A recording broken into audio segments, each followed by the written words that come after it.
Okay, we're starting the bye week off today with practice. Today, tomorrow, Wednesday. Thursday we'll lift. Coaches will go on the road. Recruit Thursday, Friday, Saturday. Go to high school games Friday night, Saturday night, or Saturday afternoon. I think we have a bunch going too, and then a couple of them on Thursday night. And then we'll be back at it Sunday with our team. Sunday will be a traditional Tuesday. So we'll get going there. Game time was decided for noon Eastern, so we'll begin getting acclimated for that next Sunday. But we'll have 3 good days of practice, and then give our team 3 days off of practicing, and then get ready for Indiana. Halfway through the season, are you where you wanted to be? How far away are you from where you want to be? How do you generally assess where you are halfway through the season? I want to be 7-0, number 1 in the country, but I don't know if we're ready to declare that one yet. I didn't know necessarily what our team was going to look like, this year, as we're trying to build it into the type of program we want to have sustained success. So I kind of knew that this year was going to have our ups and downs. There were so many new faces, new bodies, new people playing positions they've never played before, in atmospheres they've never played, in a conference we've never played in. There was going to be so much new that it would be impossible to suggest that it was going to look too different than it is right now. Good win, tough loss, good win, tough loss. We've had a few of those in a row now. So I think that's kind of part of what we're living through. And it looks like that's what college football is living through right now, with all the changes and the realignment, which is awesome. 4-3 in college is more like 4-3 in the NFL versus 4-3 in college used to be completely different a couple years ago. So we're okay. We're in terms of where we want to be. No, I'd like us to always be better. I'd like us to always try to be playing a little bit higher level. But I do believe that if we continue to improve each week, we'll get there. And then we're going to have a new influx, a huge new influx of talent that will come in here starting in December. Earlier this season, you mentioned that you scheme off of situation and not personnel. But when Jeremiah Hunter only gets 1 catch against Iowa and 3 catches against Michigan the week before, is there any intention to maybe get him a little bit more involved in the offense moving forward? Yeah, well, we tried to hit him a couple times. We certainly tried to hit him on 4th and 11. We threw him the ball. We barely missed him. We hit him on we tried to throw him a go ball down in the red zone. We wound up taking a sack, and he did a great job on his route. We wound up just having a miscommunication there, but would have loved to hit a go ball at when it was 20-10, the first drive of the second half, when we drove down there on 1st and 10 on the plus 25-yard line. Yeah, we had him schemed up to throw a go-to. We had another chance that we tried to get him at the end of the half. We tried to hit him on a double move. Wound up looking toward Denzel, but probably had an opportunity to look at Jeremiah there. There was probably about 5 or 6 plays that he was the primary receiver in. Unfortunately, the ball didn't go to him. But the catches that Rashid had were all for that position, let's call it. And it just happened the way the game went, or who was in the game at the moment in time. Ended up 4 catches went to Rashid at the Z wide receiver, and 1 went to Jeremiah, but yet they were playing the same position, running the same routes. Are there any guys that were questionable or out, and now you have 2 weeks to regroup? Are there any guys that won't come out of that and play? Well, I guess Durfee will come out of it and play. Who won't come out of this and play? I don't know that. I would say Quentin Moore and Kevin Green are probably the least likely to be able to come out of this and play. I think it sounded like today that they said Kevin Green was going to be cleared for USC game. So I would assume that he will not come out of this, and then we'll see what this week brings for Quentin Moore. And then Max McCree was an injury during the game, and that one we're still waiting to hear from the hand specialist. Moore, I think if he sits out 2 more games, he's eligible for a redshirt. Would that be a consideration? It would be. Is there a chance you think that you might not get him back this year? Who, Quentin? Quinn? I think we'll have to see what it looks like. He's right now in that spot where, it was a pretty substantial MCL injury. And so we're working through it and trying to, he didn't have to get operated on, but we did have to, we have to let the doctors make the decision on what's best for him. And right now he's not where, I guess, where he hoped he would be, but he is progressing at a good level. Coach, with the 9 a.m. kickoff analysis, was there anything from experiencing that first time that you'll tweak or do different, or just the logistics of a trip like that? Yeah. Well, I don't know. I mean, we started pretty strong. So I don't know what I would, we had 2 offensive drives, one 14-play, one 15-play offensive drive. We had a 3-and-out to start the game on special teams, on defense. It was 7-all with 7 minutes left in the second quarter. We definitely didn't play well in the second half. I don't know. I don't have a real answer. Did that have to do with, were they tired? Was it 9 a.m. kickoff? Did we get up to a level and then couldn't sustain it? I don't think so. We'll look at everything, though. We talked about it today to kind of put in any special requests that any staff members have regarding if there's something that we could do differently or better. But for the most part, I think we would continue to have our Thursday morning practice. We don't have much flexibility because it's not the NFL. You can't move their class schedule. So you can only do what you can do, which is they have to go to class Tuesday and Wednesday at their normal time. Thursday, we're going to be able to travel, so you can move their classes then. And then Friday will be in Indiana or Bloomington Thursday night and Friday night. But in regards to what we do there, I can't see much of a difference because I don't know how much option we have. Usually, if you're a West Coast team playing on the East Coast in the NFL, you're doing it back-to-back weeks, and you're staying for the week. You'll never be in a situation where you're flying twice and playing the early morning kickoff. And then very rarely, I can't think of a team that's ever played at 10 a.m. if they were a Pacific team and then play again at 10 a.m. their next game. I would be hard-pressed to say it's probably ever happened in the NFL. So for that to happen with us, we have to make it work. We will make it work, and we'll do the very best we can to put the best schedule together we can. Coach, I got to imagine you're frustrated with the red zone offense. When you're taking a look at that and taking a deep dive into it, what are you seeing? Yeah, well, I mean, this past game, I saw us drive down there to the 8-yard line, have a false start, and then 2nd and 13 on the 13 usually leads to a field goal. Not very excited that we got the field goal blocked. And then the next drive, we got down to the red zone, scored a touchdown. And then the end of the game, I think we had 2 other red zone possessions, one of which we kicked a field goal in and one of which we scored a touchdown on. So, yeah, I'd like to score touchdowns on all of them. I'd like to not be in 2nd and 13 on the 13. That's really tough. That's a big time challenge. And, we had some chances. I think we had on that 3rd down and 13, probably could have hit the running back on a check down. Looked like they kind of lost track of him after he chipped, but we had a little bit of a protection problem there and had to scramble out.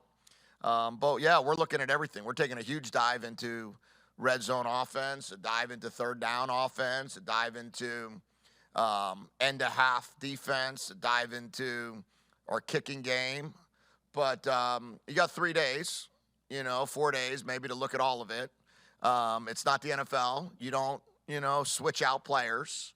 And it's our job to get our players better and continue to improve. And then it's our job to coach better. And it's our job to get in situations where maybe we can not have a false start or not have an illegal shift or not have a certain penalty here or there or maybe hit on a pass. But, yeah, I mean, it is what it is right now. And I do believe as we're building this program and we're going through this process, these things happen in year one.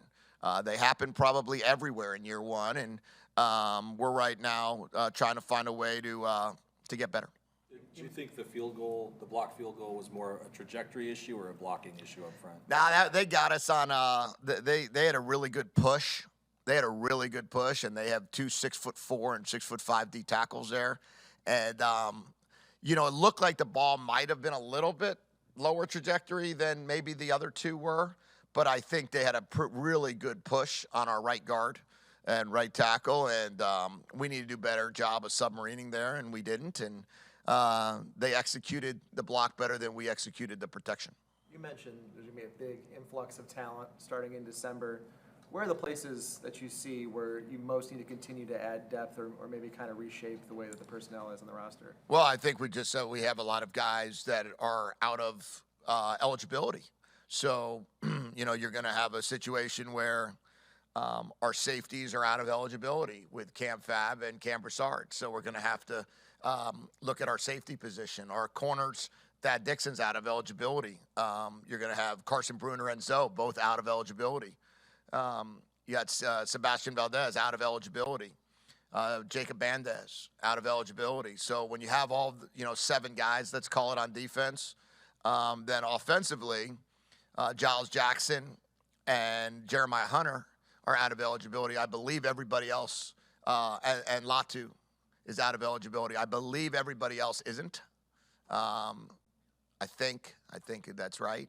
So we're going to have to, find receivers. Are they on our roster? Are they going to have to come in? That's going to be up to the guys on our roster. They have a head start. And that's the beautiful thing. Everybody on this team has a head start. So if you're not out of eligibility, you have a huge head start on becoming the dude next year. And we're going to see some great things out of Kamari House and Peyton Waters. And we're going to see great things out of some of the younger players that are getting opportunities right now. Adam Muhammad. But on the same token, Demond, Audric had 22 snaps. But on the same token, we're always going to look to continue to bring great players in. The new world order of college football will allow us to be able to spend what other programs are spending. And when you have that opportunity, then it's going to be much more of a level playing field than what it is right now in college football. And, we all saw what the Ohio State-Oregon game looked like, and that was a battle of two $20 million rosters. And I think what we're going to see is we're going to see more battles of comparable compensated rosters, and that'll make it really cool to see what football looks like. Talking about your younger guys, you have a cornerback, and Caleb Presley has been here a couple seasons and hasn't played yet, and I just wonder, what's his progress? I think he's had good days of practice and then some days that weren't as good, and he's going to see that he's got a chance to. He's got Elijah Jackson, he's got Efe, he's got Thad, Jordan Shaw right now all in front of him, and he's doing a really good job, I think, of trying to compete with those guys, and as is Barkins.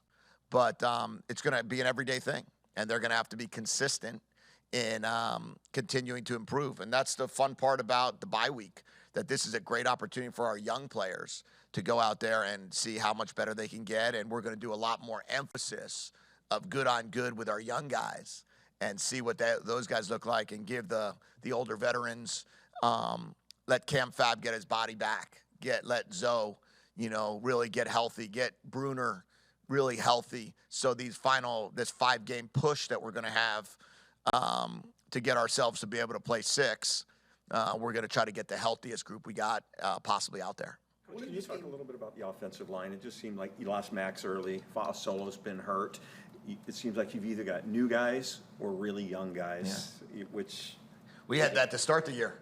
We had new guys and really young guys to start the year. And then all of a sudden they miraculously became veteran, and then we realized they're not veteran.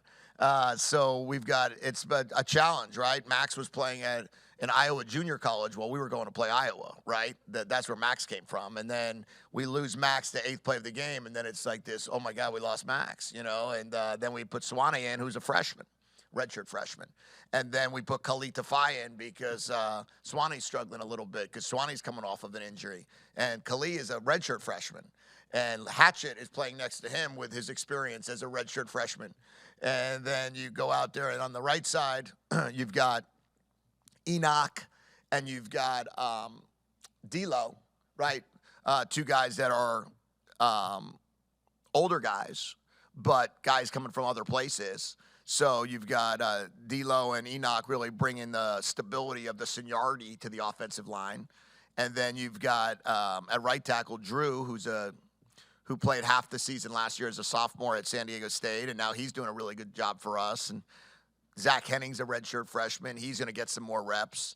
So yeah, I mean, I think that's what we are right now up front with the offensive line. We are a young group with a couple of older veteran players, and we are going to work through the best combination of 5 guys, and we're going to rotate a lot of guys in these next 3 days.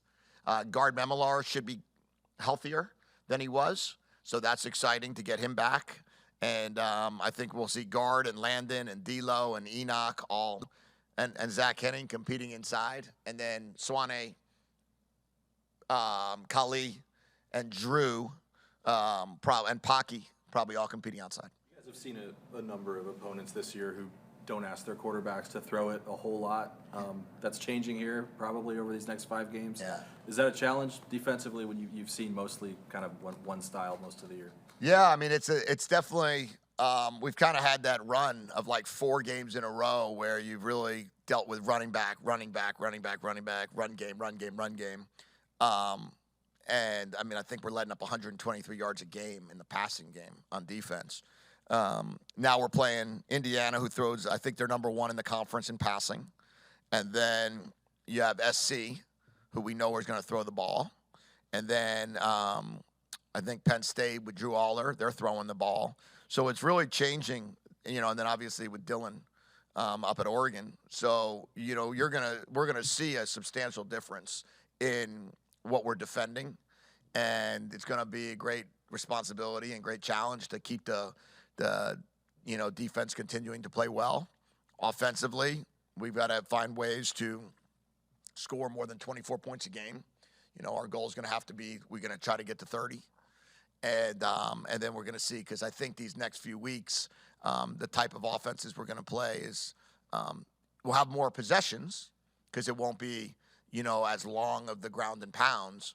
But, we had 80 plays in this past game against Iowa and just didn't have enough points. What did this game teach you about playing in the Big Ten, whether it be the atmosphere, the travel, the physicality? What were some of your big takeaways from that? Yeah, I mean, it's everything we thought it was going to be. This is the Big Ten. This is different. And the guys are big. And the players look the part. And they're born and raised to play in the Big Ten, and that's what the Big Ten used to be, right? The Wisconsin offensive lines, the Iowa offensive lines, Michigan, Ohio State, Penn State. I mean, that's what it's been about, the size of those type groups. With the travel, that's new. That's new to have it consistently. We always would have maybe 1 game across the country, but that's new for sure. And then I would also say the mentality of the Big Ten. There is a mindset of how you play football. There's a mindset of defense. There's a mindset of the running game. There's a mindset of the physicality of the game. The guys, Coach Ferentz has recruited to that team for 26 years, right? So he has built that team exactly how he wants it to look, to do exactly what he wants them to do at exactly the right moment. And that's how he feeds them, how they work out in the weight room, how they are the training room, their academic. They probably haven't changed their practice times in 25 years. Everything is what it is, right? So the Big Ten, the atmosphere is going to be great. I think our AD said to me, he said, I would bet that we'll play in front of a larger crowd this year than any other year that we've ever played, because you're playing a sellout at Penn State. You're playing a sellout at Iowa. You're playing a sellout at Indiana. You're playing a sellout. I mean, it's just you're constantly playing in front of the most amount of people, which makes it great. But it's a process to jump into this conference.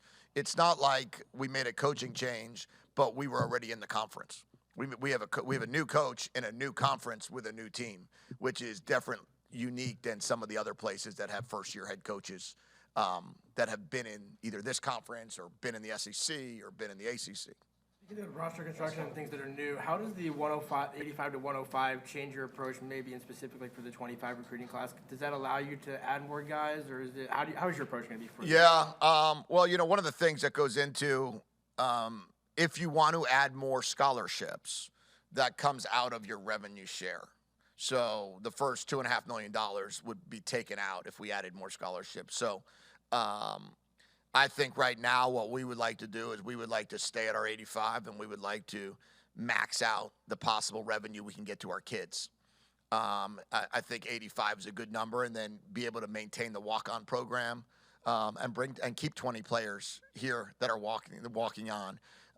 I would hate to be a situation where you just get rid of all walk-ons that don't give guys opportunities, but we're also going to have to see what the competition does and the peer groups that we're going against. And, you know, we never want to be at a disadvantage. And the best part about all of my conversations with Pat and Aaron have been, we're not going to be at a disadvantage, that they are fully on board, that the University of Washington is not going to be at a disadvantage. And we are going to understand the necessary things we have to do to stay at the top of the conference. Does McCree have a chance to play with a club or something like that?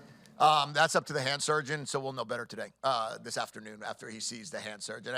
It's one of those dislocations that there has to be a specific hand surgeon that decides if he can play with a club, if he can't. You know, there's the ball cast, which you really can't use as an offensive lineman. So there's some parts to it that is some intricacies that I don't know the answer to. Surgery? No surgery. What's Ryan Austin's status, and is he going to be able to play at all this season? I don't expect him to, no. Okay, thank you.